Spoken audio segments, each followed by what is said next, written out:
శ్రీమతే రామానుజన్మ అందరికీ దాసోహమండి. ఈరోజు ధనుర్మాసంలో 16వ రోజు.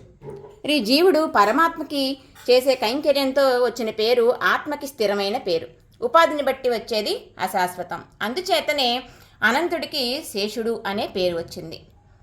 అనంతుడు నారాయణుడికి శయ్య, ఆసనము, గొడుగు, నివాసము, పాదుకలు ఇలా మారి మారి అనేక కైంకర్యాలు చేస్తాడు అనంతుడు. కాబట్టే ఆదిశేషువు అనే పేరు వచ్చింది. కైంకర్యాన్ని బట్టి వచ్చిన పేరుతో పిలిస్తే ఎంతో సంతోషం కదా. అలాగే ఈరోజు పాసురంలో మరి గోపికలందరూ కలిసి నందగోపుని భవనం దగ్గరికి వచ్చారు.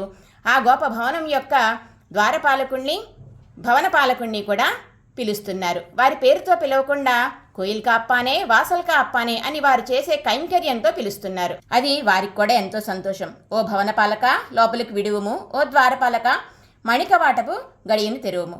మాకు కృష్ణుడు నిన్ననే పర అనే వాద్యాన్ని ఇస్తానని మాట ఇచ్చాడు. మేము అందుకోసమే వచ్చాం.